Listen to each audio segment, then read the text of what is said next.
প্রিয় ভাই ও বোনেরা, মানুষের জীবন মানেই পরীক্ষা। কেউ ক্যান্সারে চেপছে, কেউ হার্টের রোগে, কেউ আবার মানসিক কষ্টে ডুবে আছে। অনেক সময় ডাক্তার বলে আরোগ্যের আশা নেই, অথবা ডাক্তারের কাছেও দেখিয়েছেন, কোনো লাভ হয়নি। কিন্তু বিশ্বাসী মুসলমান জানে আরোগ্য আল্লাহর হাতে। অসুখ বিসুখের সময় হাসপাতালের বেডে রোগীর কষ্ট, মা তার অসুস্থ সন্তানকে কোলে নিয়ে কাঁদছে, বাবা অচল হয়ে গেছে রক্তচাপ বা ডায়াবেটিসে, কারো মাথায় টিউমার, কারো আবার ডিপ্রেশন বা অনেক ধরনের অসুখ। কিন্তু আল্লাহ বলেন যে তোমরা যখন অসুস্থ হও তখন আরোগ্য দান করেন তিনি। সুবহানাল্লাহ।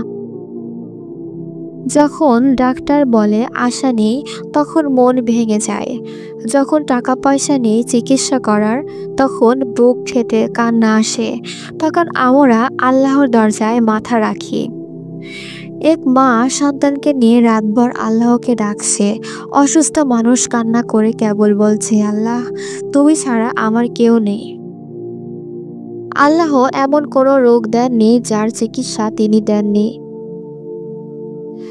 ডাক্তার, ঔষধ, হাসপাতাল এসব কেবল মাধ্যম, আসল আরোগ্যদান তো কেবল আল্লাহ। কোরআনে বলা হয়েছে যে আমি কোরআন যা নাজিল করেছি তা মুমিনদের জন্য শিফা ও রহমত। সাহাবারা কোরআনের আয়াত দিয়েই রুকায়া করতেন। এক সাহাবী সূরা ফাতিহা পড়ে বিষাক্ত সাপ কাটা একজনকেও আরোগ্য দান করেছিলেন। প্রিয় ভাই ও বোনেরা, যত দুঃখই আসুক ভুলবেন না আরোগ্যের আসল মালিক আল্লাহ। ডাক্তার চিকিৎসা দেন কিন্তু সেবা দেন আল্লাহ। রাসূল সাল্লাল্লাহু আলাইহি ওয়াসাল্লাম অসুস্থ হলে বা কারো অসুখ হলে তার মাথায় হাত রেখে এই দোয়া পড়তেন। সূরা ফাতিহা, সূরা ফাতিহা সকল রোগের ঔষধ। এই দোয়া নবী করিম সাল্লাল্লাহু আলাইহি ওয়াসাল্লাম নিজে শিখিয়েছেন।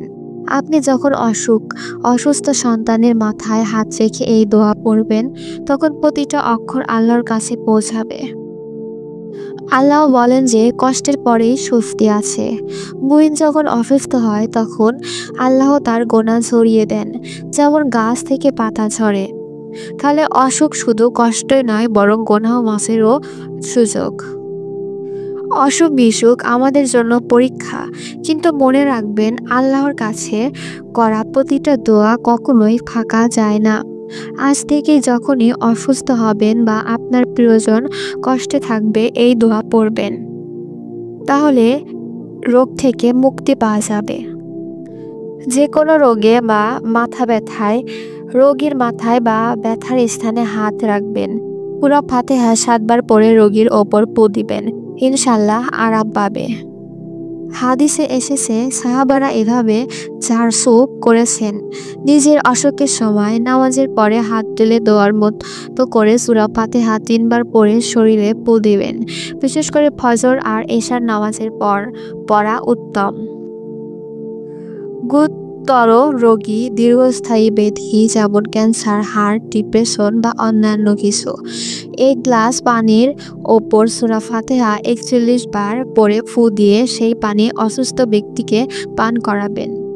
এটি প্রতিদিন সকাল বা রাতে নিয়মিত করলে ইনশাল্লাহ ভালো শিফা হবে।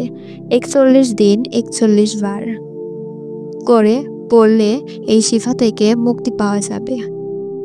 শিশুর অসুখে মায়ের বা বাবার হাত দিয়ে শিশুর মাথায় সূরা ফাতিহা 3 থেকে 7 বার পড়ে ফু দিবেন।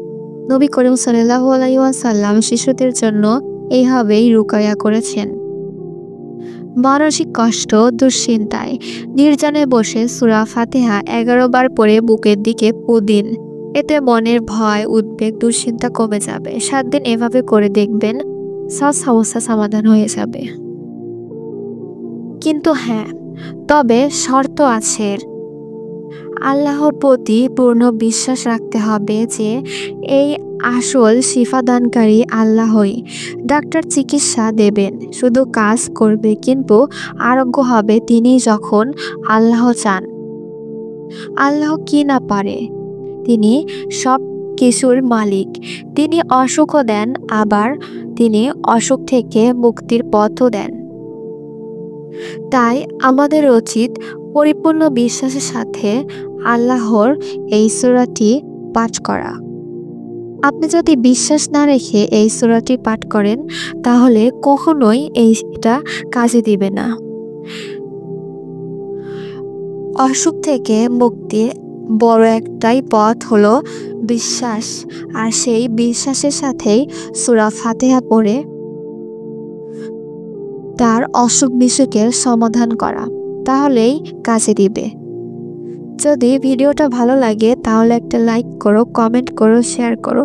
আসসালামু আলাইকুম।